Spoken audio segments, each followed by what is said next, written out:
व असहाब मोहम्मद व अहले बैत मोहम्मद मुबारक वसल्लम वसल्लम अलैहि। सबसे पहले मैं शुक्रगुज़ार हूँ अपनी तमाम सहाफ़ी बरादरी का, आप लोग यहाँ पर तशरीफ़ लाए और अपने कीमती वक्त से नवाजा। हमने पिछले 11 साल पाकिस्तान की स्टूडेंट पॉलिटिक्स के मैदान में आज तक कोई ऐसा दरवाज़ा नहीं है जो कि ना खटखटाया हो कि जनाब पाकिस्तान में दो नहीं एक पाकिस्तान आए। कोई ऐसा दरवाज़ा नहीं है जो कि ना खटखटाया हो कि मेरे MNAs और MPs और सेनेटर्स के बच्चे और किसान मजदूर और हारी के बच्चे एक ही स्कूल में पढ़े, उनके लिए एक तालीमी निसाब हो, एक निज़ाम तालीम हो। पाकिस्तान का कोई ऐसा दरवाज़ा नहीं है जो कि हम लोगों ने पिछले 10 साल में मुख्तलिफ स्टूडेंट ऑर्गेनाइजेशंस में रहते हुए ना खटखटाया हो कि पाकिस्तान खुद मुख्तार हो, पाकिस्तान एक आज़ाद रियासत बने जो अपने फ़ैसले खुद करता हो, जो किसी की डिक्टेशंस पे ना चलता हो, जिसका तालीमी निसाब अपना हो, जिसको किसी गैर के हीरोज़ आके ना पढ़ाए जाते हो, उसको अपनी नॉर्म्स कल्चर एंड ट्रेडिशन के बारे में पता हो, हमारा बच्चा किसी और को फॉलो ना करता हो। हमारे लोगों की इंटरनेशनल एयरपोर्ट्स पे जाके लोग क्या, हमारे वज़रात तक को नहीं बख्शा जाता जिस तरीके से उनको चेक किया जाता है। हमारा मुल्क अपने कदमों पे खड़ा हो, कर्ज़ों से पाक हो, हर दरवाज़ा खटखटाया, हर किस्म का अपॉर्चुनिस्ट आगे दरवाज़ा खोलने के बाद बैठा हुआ नज़र आया, हर किस्म का चोर डाकू हमें नज़र आया।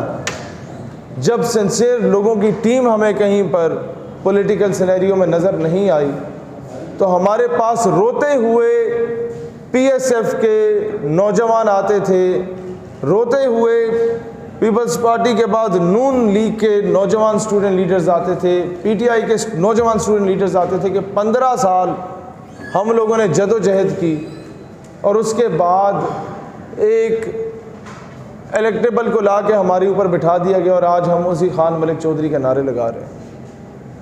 मसला ये है कि नौजवानों को हमेशा टिश्यू पेपर की तरह मिसयूज़ किया गया है, नौजवानों को हमेशा एक्सप्लॉइट किया गया है। तो इसीलिए पाकिस्तान की 75 साल तारीख़ में पहली पॉलिटिकल पार्टी हम लोगों ने लॉन्च की है जिसकी सारी मरकज़ी काबीना नौजवानों पर मुश्तमिल है, जो जिसमें यूनिवर्सिटीज़ और कॉलेजेस के स्टूडेंट्स हैं, जो स्टूडेंट लीडर्स रहे हैं, सेल्फ मेड लोग हैं।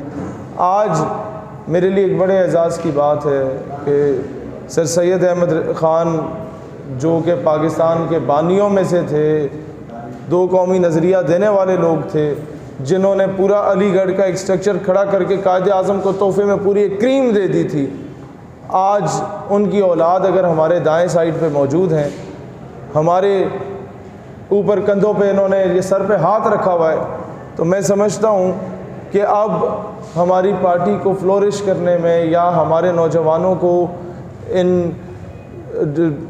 एक माफिया के साथ लड़ने में, मैं समझता हूँ हमारे सीने चौड़े हो गए हैं और हमारा खून बढ़ गया अल्हम्दुलिल्लाह। हम 2-3 चीज़ों में मिनिमाइज़ करके आपके सामने रखना चाहते हैं कि हमारा मानना ये है कि पाकिस्तान में यकसा तालीमी निसाब हो, पाकिस्तान में सिंध में तलबा तंजीमियों से पाबंदी हटी है जो कि खुशाइंद बात है। हम चाहते हैं कि पाकिस्तान के तमाम बाकी सूबों से भी तलबा तंजीमों से पाबंदी हटाई जाए ताकि सेल्फ मेड स्टूडेंट और लीडर्स जो हैं वो मेन स्ट्रीम में लेके आएँ और फिर इन बल्दियाती इंतखाबात में सिंध, पंजाब और बलूचिस्तान और हज़ारा डिवीज़न में इंशाअल्लाह ताला हम हर गांव देहात से, हर शहर से अपने नौजवान कैंडिडेट्स को खड़ा करेंगे। 70% जो टिकट्स हैं वो इंशाअल्लाह ताला नौजवानों को दिए जाएंगे और फिर हमारी कौम के अंदर लसानियत और फ़िरकावारियत के नाम पे हमें लड़वाया गया, हमारे महाजिर भाइयों को, सिंधी भाइयों को आपस में लड़वाया गया, पंजाबी भाइयों को, पश्तून भाइयों को आपस में लड़वाया गया। हम बहैसियत कौम तरक्की नहीं कर पाए, हम महदूद होकर रह गए।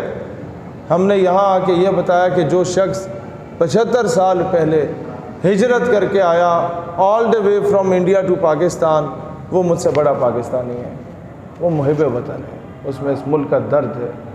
हमने एक दूसरे को सीने से लगाना सीखना है। हमें डिवाइड एंड रूल की पॉलिसी पे तकसीम किया जाता है और फिर चुन चुन के मारा जाता है हम मुसलमानों को, हम पाकिस्तानियों को।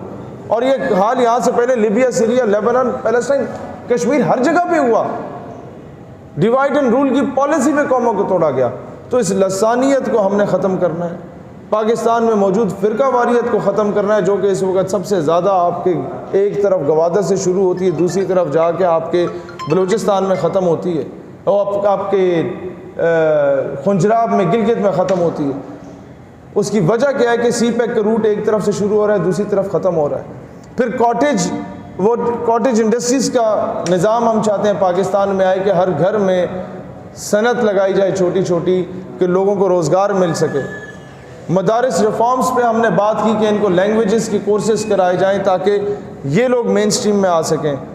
और फिर मैं एंड पे यही कहना चाहता हूँ कि जब तक आप इस मौरूसी सियासत, एक जागीरदाराना निज़ाम, इससे आज़ादी नहीं हासिल करते, पाकिस्तान कभी अपने कदमों पे खड़ा नहीं हो सकता।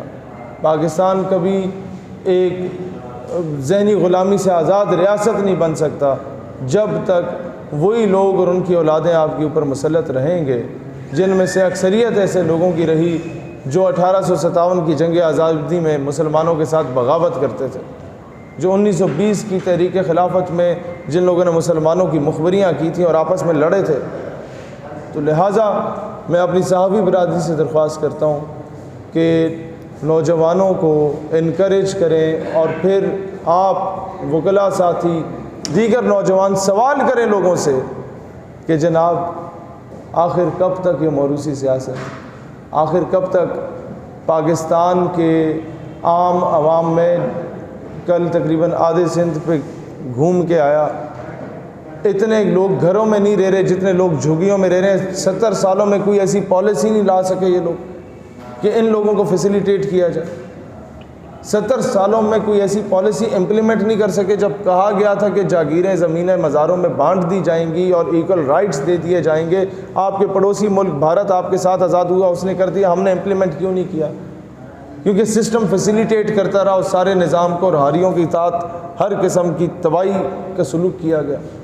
और फिर हम लोग ऐसे स्कूल्स का हमें पता चला कि करोड़ों रुपए की फंडिंग आती है लेकिन पैसा वहाँ पे नहीं लगता। फिर कोटा सिस्टम, MNA साहब को कोटा मिल जाता है इतनी नौकरियों का कि ये नौकरियाँ आप अपनी मर्ज़ी से दे सकते हैं। जिसके 20 नंबर आते हैं वो नौकरी पे लग जाता है, जिसके 60-70% नंबर होते हैं वो बेचारा, उसको की नौकरी नहीं मिलती, उसे साइड लाइन कर दिया जाता है। वो ख़ुदकुशी ना करे तो क्या करे?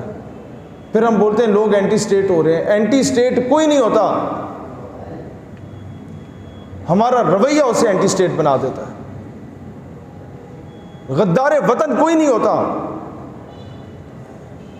हमारा रवैया उसे गद्दार वतन बनने पे मजबूर करता है, जिसको हम लोग उस टर्मिनोलॉजीज में लेके आना शुरू कर देते हैं। जब अदल और इंसाफ के बराबर तकाजे पूरे किए जाएंगे हर एक आम शहरी के लिए, मेरा नहीं ख्याल कि कोई बंदा आपकी रियासत के बारे में ऊंच नीच वाली या उल्टी सीधी बात करे। जो सलूक जितने इज़्ज़त से रेमंड डेविस, कर्नल जोसेफ अभिनंदन को मिलना होता है, इतनी इज़्ज़त से अपने मुल्क के शहरियों को मिल लेते, पाकिस्तान इस नहज में ना पहुंचता। पैंट कोट और टाई पहनने वाला जब चौकी से गुजरता है, उसको जिस इज़्ज़त से मिलते हो उस इज़्ज़त से जब किसी पांचे टखनों से चढ़ाने वाले और दस्तार या अजरक पहनने वाले को मिल लेते, आज ये हाल ना होता पाकिस्तान का। ये लोग इश्क करते हैं इस मुल्क से। आप कौम परस्त तंजीमों को उठा के देखें, उनकी तारीख को, उनमें से मेजॉरिटी वो थे जो मुस्लिम लीग के बानियों में से थे, पाकिस्तान के बानियों में से थे। देन क्यों इस नहज पे आए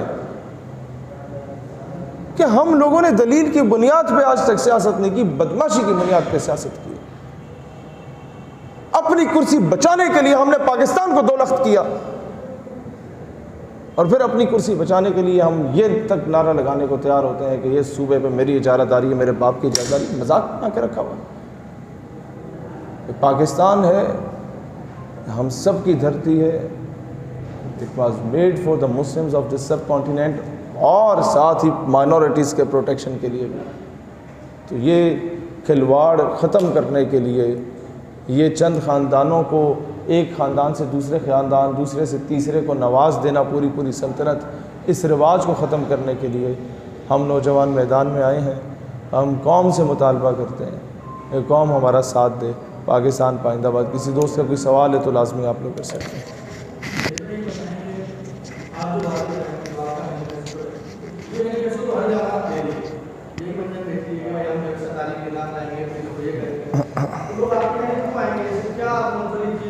ये तमाम जमातें आने से पहले इनका बैकग्राउंड देखें, डायरेक्ट आगे सियासत में कदम।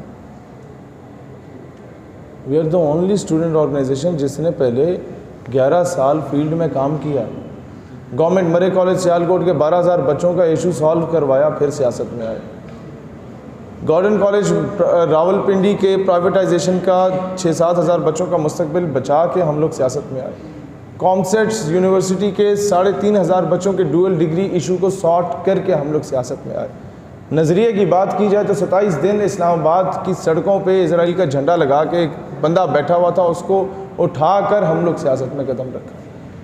नज़रिए की बात की जाए तो 2 मरतबा OIC का इजलास हम लोगों ने 8-8 घंटों का धरना देने के बाद इंटरनेशनल सतह पे उम्मत मुस्लिमा के तमाम मुस्लिम कंट्रीज़ को ऑन बोर्ड लेके उनके फॉरेन मिनिस्टर्स का इजलास बुलवाया पाकिस्तान की गवर्नमेंट से, तब जाके सियासत में कदम रखा। हमारा माजी उठा के देखें, वो दागदार नहीं है।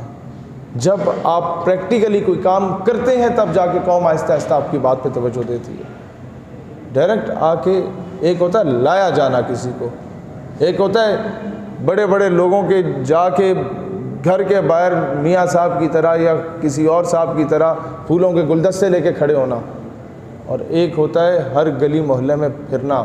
ढाबे की सियासत पहले हमने देखी, फिर आके सियासत में कदम रखा।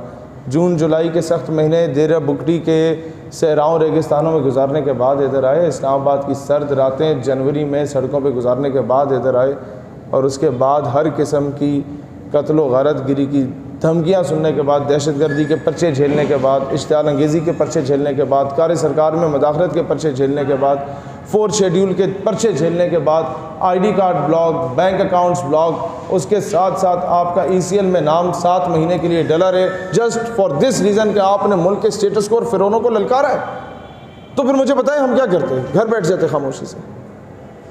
आखिर किसी ने तो लड़ना था इस सिस्टम के साथ। इस 27 साल की उम्र में मैं आपको दहशतगर्द नज़र आ रहा हूँ जिसके सीने पे पाकिस्तानी परचम लगा होता है और इसको घर में भी लगा के फिरता है कि इसकी निस्बत मेरे आका की गुंबद खजरा से। मैं तो इसे तावीज़ समझता हूँ। मेरी पाकिस्तानियत पे शक किया जाता है, मेरा ID कार्ड ब्लॉक किया जाता है क्योंकि मैं एक वफाकी वज़ीर को ललकारता हूँ। उस पर कौन सा पर्चा हुआ?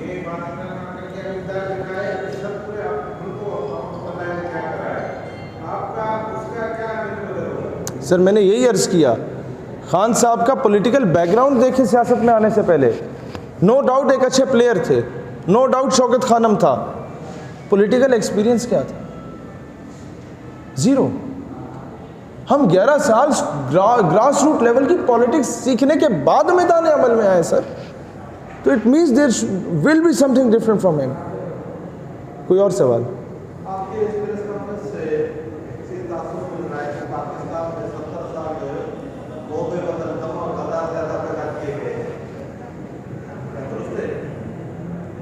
पैदा नहीं किए गए, पैदा नहीं किए गए, उन्हें नज़रअंदाज किया गया।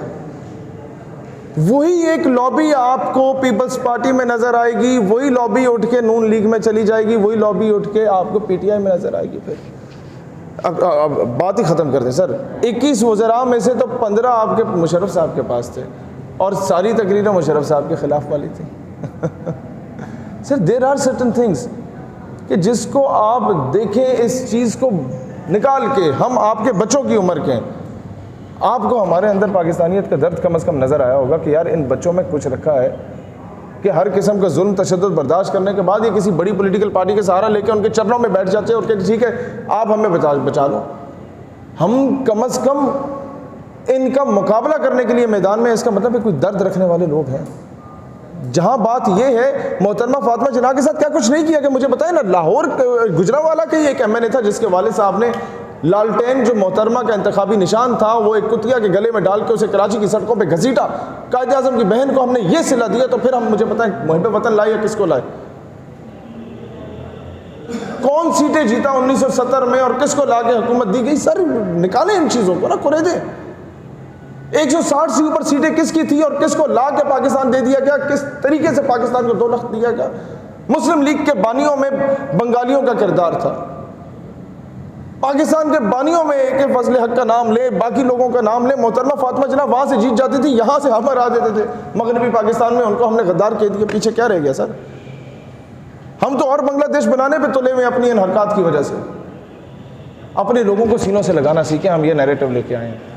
अपने पाकिस्तानियों को प्यार करना सीखे, हम ये नैरेटिव लेके आए हैं। मेरे पंजाबी, बंगाली, पश्तून, ये महाजिर, सिंधी में कोई फ़र्क ना रखें, यकसा रवैया इख्तियार करें इनके साथ। हम ये नैरेटिव लेके मैदान में हैं सर। कोई और? Thank you.